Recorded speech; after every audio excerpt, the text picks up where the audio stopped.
Implementasi manajemen kelas efektif dan disiplin positif.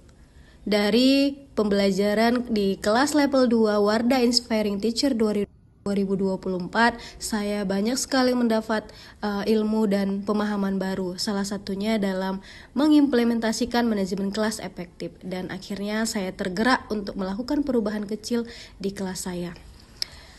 Adapun perubahan yang saya lakukan yaitu saya mulai melakukan prosedur rutin atau membuat kegiatan morning routinity, di mana setiap hari dimulai dari hari Senin kami melakukan literasi membaca bersama, kemudian Selasa kami sarapan bersama, sarapan sehat bersama, di hari Rabu kami melakukan nasionalisme untuk meningkatkan rasa nasionalisme siswa, kemudian numerasi menghafalkan perkalian, kemudian waktu rehatnya, lalu di hari Jumat kami melakukan speak English untuk meningkatkan kosakata dalam bahasa Inggris siswa, dan terakhir di Sabtu kami mereview materi.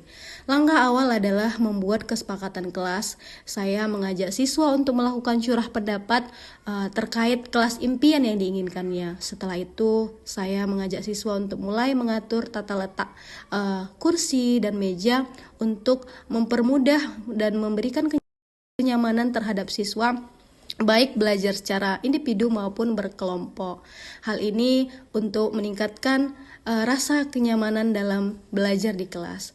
Nah, setelah itu kami lanjutkan membuat keyakinan. Dari kesepakatan kelas yang sudah dibuat, kami membuat keyakinan kelas. Di sini saya mengajak anak-anak untuk merasa bahwa keyakinan yang telah disusun bersama merupakan tanggung jawab bersama untuk dilaksanakan bersama. Mereka melakukan sidik jari dan menempelkannya pada keyakinan kelas yang telah disusun. Lalu kami memajang keyakinan kelas tersebut agar anak-anak bisa melihat di sudut yang terlihat, yang gampang dilihat anak-anak. Lalu kami juga membuat beberapa poster untuk stop bullying, 4 kata ajaib. Dalam penerapan disiplin positif, saya juga mengajak anak-anak untuk membuat poster No Stop Bullying. Harapannya siswa-siswa memahami dan mengimplementasikan. Setelah mengikuti Wardah Inspiring Teacher 2024 ini, saya lebih paham terkait 6 kunci dalam manajemen kelas efektif. Salah satunya yaitu memahami karakter dan kebutuhan belajar murid. Kemudian yang kedua, aturan dan harapan yang jelas. 3. Bangun hubungan positif.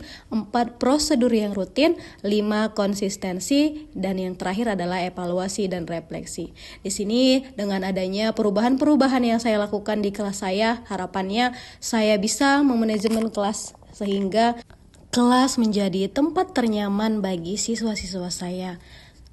Karena kita paham bahwa sekolah merupakan rumah kedua bagi murid-murid kita. Sebab 6-8 jam mereka menghabiskan waktu di sekolah. Perubahan yang kedua yaitu stasiun afirmasi atau cermin afirmasi. Di sini saya mengajak siswa untuk lebih percaya diri dan merasa didengar dan merasa memiliki, sehingga dengan kata-kata afirmasi positif siswa menjadi lebih percaya diri dalam belajar. Kemudian di pojok baca, saya tidak hanya sekedar membaca, siswa-siswa diajak untuk memahami isi bacaannya secara menyeluruh dengan membuat jurnal membaca, di mana setelah siswa-siswa membaca buku, mereka menuliskan di jurnal membaca terkait buku bacaannya. Ini bertujuan untuk meningkatkan literasi dan pemahaman membaca siswa.